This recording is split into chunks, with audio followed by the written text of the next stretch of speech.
Hello everyone, welcome all of you. आज का video Samuel Beckett के एक famous play waiting for Godot पे बेस्ड है। इस वीडियो में हम लोग इस प्ले का major characters, theme, plot, conflict और समरी को देखेंगे। सैमुअल बेकेट एक Irish novelist, playwright, director, poet, literary translator थे। इनका जन्म 1906 में हुआ और इनका डेथ 1989 में हुआ। He wrote in both French and English. इन्होंने दोनों लैंग्वेज में लिखा, फ्रेंच में भी और इंग्लिश में। He is considered one of the famous writers of the 20th century English literature. इनको 20th सेंचुरी इंग्लिश लिटरेचर के एक फेमस राइटर्स के रूप में जाना जाता है। His most famous play waiting for Godot is the English version of his French play in attendant Godot which published in 1953। Samuel Beckett का एक फ्रेंच प्ले पब्लिश हुआ 1953 में जिसका नाम था इन अटेंडेंट गोडेट, और वेटिंग फॉर गोडेट इन अटेंड गोडेट का एक ट्रांसलेटेड वर्जन है। This famous play is perhaps the result of his return to Dublin from France in 1945 when he had a revelation in his mother's room about his entire torture direction in literature। ऐसा माना जाता है कि ऐसा माना जाता है कि 1945 में सैमुअल बेकेट जो कि डबलिन आए, जहाँ इनका नेटिव लैंड था, तो और वो आने के बाद अपने मदर्स रूम में गए और वहाँ उनको एक रेवलेशन हुआ, यानी वो चिंतन किए, मनन किए और उसके बाद एक नतीजे पे पहुँचे कि उनको किस टाइप का प्ले लिखना चाहिए। क्योंकि 1945 से पहले वो फ्रांस में थे और फ्रांस में और उससे पहले का जो पीरियड था वो हम लोग जान रहे हैं कि वो वर्ल्ड वॉर का पीरियड था। सो 1945 में ये घर आया और उनको उनका रेवलेशन हुआ लिटरेचर से related, and this revelation prompts him to change his direction. और ये रेवलेशन जो हुआ उसके बाद वो अपना जो लिटरेरी करियर है वो चेंज किए। उनको लगा कि किस टाइप का प्ले लिखना चाहिए, किस टाइप का राइटिंग लिखना चाहिए, तो ये रेवलेशन उनको लिटरेचर में एक नया डायरेक्शन दिया। After that he produce many remarkable works and the result of this he was awarded the Nobel prize in 1969। और ये घटना इतना ज़्यादा इम्पॉर्टेंट था उनके लाइफ में कि उसके बाद जो इनका लिटरेरी कैरियर था वो बिल्कुल बदल गया और बहुत सारे मेजर रिमार्केबल वो पब्लिश करवाए। और इसी का नतीजा है कि 1969 में इनको नोबेल प्राइज़ दिया गया। बेकेट्स का जो वेटिंग फॉर गोडोट है वो एक एब्सर्डिस्ट प्ले है। प्ले बहुत टाइप का होता है, सो उसी टाइप में एक एब्सर्डिस्ट प्ले है। और एब्सर्डिस्ट प्ले को एन अब्सर्ड ड्रामा या थिएटर ऑफ द अब्सर्ड भी कहा जाता है। The theatre of the absurd was a short lived yet significant theoretical movement which was centered in Paris in 1950s। 1950s में पेरिस में क्या हुआ था कि एक थिएटर से रिलेटेड मूवमेंट हुआ जिसको थिएट्रिकल मूवमेंट कहा जाता है। ये छोटा सा मूवमेंट था लेकिन काफ़ी ज़्यादा इसका इम्पोर्टेंस था। और इसी के रिजल्ट के कारण क्या हुआ कि एब्सर्डिस्ट प्ले का उदय माना जाता है ये movement. It was based on the philosophy of existentialism. और ये जो प्ले था एब्सर्डिस्ट प्ले, तो ये एक फिलॉसफी पे बेस्ड था जिसका नाम है existentialism. According to this philosophy, we are each responsible for creating purpose or meaning in our own life। ये जो फिलॉसफी है एग्जिस्टेंशियलिज्म, ये बताता है कि हम सभी लोग रिस्पॉन्सिबल हैं किस बात के लिए, फॉर क्रिएटिंग पर्पस और meaning in our own life. किसी अपने लाइफ में कोई पर्पस डिसाइड करने के लिए या कोई मीनिंग लगाने के लिए किसी के प्रति, सब के लिए हम लोग खुद रिस्पॉन्सिबल है। एंड आवर इंडिविजुअल पर्पस और meaning is not given to us by gods, government और अदर अथॉरिटीज़। और फिर ये फिलॉसफी क्या आगे बोलता है कि जो भी हमारा इंडिविजुअल पर्पस या मीनिंग है वो आपको किसी गॉड, गवर्नमेंट या अदर अथॉरिटीज से नहीं दिया जाता है। सो ये जो एब्सर्ड ड्रामा है, ये एब्सर्डिस्ट ड्रामा है या the theatre of the absurd है, सो ये सभी क्या करता है, अटैक किया किस पे, the comfortable certainties of religious, political और सोशल ऑर्थोडॉक्सी। जो उस समय का रिलीजियस, पॉलिटिकल और सोशल ऑर्थोडॉक्सी था उस सब पे एब्सर्डिस्ट प्ले अटैक है एक टाइप का। Waiting for Godot is a tragic comedy in 2 acts. Waiting for Godot जो है वो ट्रेजिक कॉमेडी है। ट्रेजिक कॉमेडी जिसमें आपको दोनों का एलिमेंट मिला, ट्रेजेडी भी है और कॉमेडी भी है। तो ये जो प्ले है वो ट्रेजिक कॉमेडी है और ये प्ले 2 एक्ट में है। The character of the play are Estragon, Vladimir, Pozzo, Lucky and boy. इसमें टोटल 5 कैरेक्टर है, Estragon, Vladimir, Pozzo, Lucky and a boy. The setting of the play is located on a country road by a leafless tree. और इस play का जो setting है वही country road में है जहाँ एक लीफलेस ट्री है, वहाँ पे इसका सेटिंग किया है. The play having the theme of existentialism. और ये जो प्ले है ये किस थीम पे है, तो एग्जिस्टेंशियलिज्म पे है. The language of the play is dislocated, full of cliches, repetitive as well as illogical. और इस प्ले का जो लैंग्वेज है वो क्या है, डिसलोकेटेड है, फुल ऑफ क्लिंचेज है, रिपीटेटिव है और इलॉजिकल है. The character, setting, theme and language makes the play one of the finest example of the theater of absurd. और इस प्ले का जो कैरेक्टर है, सेटिंग है, थीम है, लैंग्वेज है, ये सब मिल करके इसको एक शानदार प्ले बनाता है. और कैसा play, the absurdist play. The first act of the play opens with two men who looks like tramp. ये जो प्ले है वो शुरू होता है दो आदमी के साथ में जो कि ट्रैम्प्स की तरफ दिख रहा है, ट्रैम्प्स के जैसे दिख रहा है.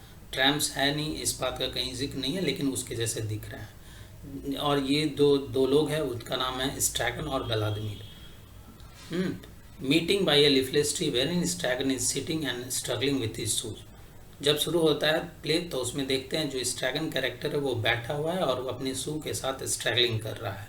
वो जो शू पहना हुआ है उसको बार बार वो पहनता है, निकालता है, फिर उस शू के अंदर झाँकता है, फिर पहनता है, फिर निकालता है. तो ऐसे ये चल रहा है.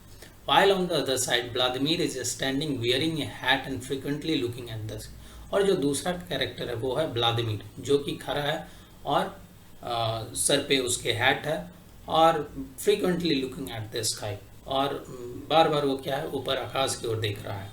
Stragon soon learns about Vladimir that he spent his previous night in a dig and received a beating from number of person. ठीक है. उसके बाद जो पहला कैरेक्टर है जो स्ट्रैगन था वो जान जाता है कि व्लादिमीर का जो लास्ट नाइट है वो कैसे बीता. और व्लादिमीर उसको बताता है कि उसको बहुत सारे लोगों के द्वारा पीटा गया. And Vladimir learns that Estragon is waiting for Godot. और व्लादिमीर को स्ट्रैगन के बारे में ये पता चलता है कि स्ट्रैगन गोडोट का वेट कर रहा है. Vladimir joins स्ट्रैगन. व्लादिमीर भी उसके वेटिंग फॉर गोडोट में ज्वाइन कर लेता है. दे डिस्कस मेनी बेसलेस इशूज. ये दोनों कैरेक्टर मिलकर स्ट्रैगन और व्लादिमीर बहुत तरह का बेसलेस बातें करते हैं जिसका कोई पर्पस नहीं है. सारा एमलेस डायलॉग वगैरह जो कुछ भी बात कर रहे हैं अजीबोगरीब बात कर रहे हैं. तो इस टाइप के ये लोग बातचीत कर रहे हैं. They discuss many baseless issues. They are not sure about Godot like having met earlier or will come or not. इन लोग को ये भी नहीं पता है कि ये लोग पहले गॉडोट से मिल चुके हैं या नहीं, या फिर गॉडोट आएंगे या नहीं. After that Pozzo इंटर्स with his slave. उसके बाद क्या होता है, एक तीसरे कैरेक्टर पोजो का एंट्री होता है और पोजो के साथ में लकी है. लकी पोजो का स्लेव है. Pozzo joins them. सब पोजो भी उनको ज्वाइन करता है. Pozzo learns that they are waiting for Godot. Pozzo को पता चलता है कि वो लोग गोडोट का वेट करें. Lucky is bound with a rope and held by Pozzo. जो लकी पोजो का जो स्लेव है उसको रस्सी से उसके गले में रस्सी बांधा गया और वो जो रस्सी है वो पोजो के हाथ में है. Lucky is force to carry Pozzo's heavy bag. और लकी को फोर्सफुली पोजो का जो हैवी बैग है उसको उसके ऊपर रखा गया ताकि उसको वो कैरी कर सके. और उस बैग में और कुछ नहीं है, बस बालू है. ये आपको सेकेंड एक्ट में देखने को मिलता है. He is frequently physically punished for his dullness. और लकी जो कि स्लेव है उसको रेगुलरली क्या है, फिजिकली पनिश किया जाता है क्योंकि वो बहुत डल है. Pozzo tells them that he is going to sell Lucky in the market for profit. और पोजो बताता है कि वो लकी को कहाँ ले जा रहा है, तो वो मार्केट ले जा रहा है ताकि प्रॉफिट के लिए उसको बेच सके. Pozzo and Lucky soon departs leaving Estragon and Vladimir to continue their wait for Godot. और उसके बाद पोजो और लकी वहाँ से निकल जाते हैं. स्ट्रैगन और व्लादिमीर वहीं पे गोडोट का वेट करते रहते हैं. After their departure a boy enters and tells Estragon and Vladimir that he is a messenger from Godot. उसके बाद क्या होता है कि एक लड़का का एंट्री होता है जो फिफ्थ कैरेक्टर है और वो खुद को बताता है कि वो गोडोट का एक मैसेंजर है. And that Godot is not arriving tonight but tomorrow.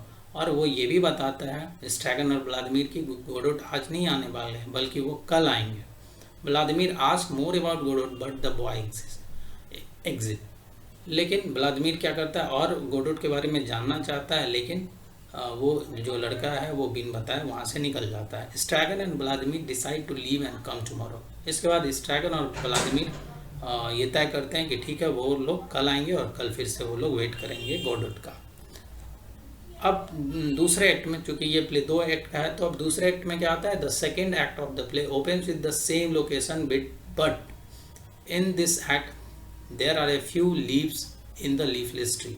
दूसरा एक्ट जो शुरू होता है सेम लोकेशन पे, वहाँ पे स्ट्रैगन और व्लादिमीर है, लेकिन एक चेंज हुआ है। क्या चीज़? वो जो लीफलेस ट्री था उसमें कुछ पत्ते आ गए हैं, विच शोज टाइम लैप्स, जो कि टाइम लैप्स दिखाता है। Estragon and Vladimir are waiting for Godot, ये दोनों वेट कर रहे हैं। Pozzo and Lucky eventually reappears, और वो जो कैरेक्टर एक्ट फर्स्ट में था पोजो और लकी, उसका जो स्लेव, वो फिर से उसका एंट्री होता है, वो मार्केट की तरफ से रिटर्न हो रहा है, but not as they were in the first act, लेकिन वैसे वो लोग नहीं हैं जैसे कि फर्स्ट एक्ट में थे। क्या हुआ है? So in the second act of the play Pozzo has become blind and Lucky has become dumb. Pozzo blind हो गया और लकी डम हो गया। Pozzo fails to recognise Estragon and Vladimir and having met them yesterday. तो Estragon और Vladimir देख के लोग काफ़ी ज़्यादा सरप्राइज हो जाता है और पूछता है कि ये सब चीज़ कैसे हुआ। सो जो पोजो है वो कहता है, ये साफ इनकार कर देता है कि नहीं, कल तो हम लोग आए ही नहीं थे, इस टाइप से वो कहता है। Soon Pozzo and Lucky leave them in there waiting for Godot. और थोड़ी देर बाद डिस्कशन वगैरह करने के बाद वहाँ से पोजो और लकी निकल जाते हैं। After the departure of the boy, after the departure of Pozzo and Lucky, जब वहाँ से पोजो और लकी निकल जाते हैं, the boy reappears and reports them that Godot is not coming. फिर से वो आते हैं, वो लड़का आता है और आ करके स्ट्रैगन और व्लादिमीर को कहता है कि गोडोट आज नहीं आएंगे, वो नहीं आ रहे हैं। The boy denies that he has visited them yesterday, और वो लड़का ये भी मना करता है, ये भी बताता है, जब उसे पूछा जाता है कि तुम तो कल बोले थे कि वो आ जाएंगे, तो बोलता है कि कल हम तो आए ही नहीं थे। वो लड़का डिनाई करता है कि नहीं, हम कल नहीं आए थे। The denial by the boy increases the frustration of Vladimir, और जब मना करता है इस बात को एक्सेप्ट करने से कि नहीं हम कल नहीं आते, तो ये सब चीज़ व्लादिमीर के जो फ्रस्ट्रेशन है उसको इंक्रीज करता है और वो फ्रस्ट्रेट होने लगता है। He forces the boy to recall the meeting of the previous day but the boy leaves them.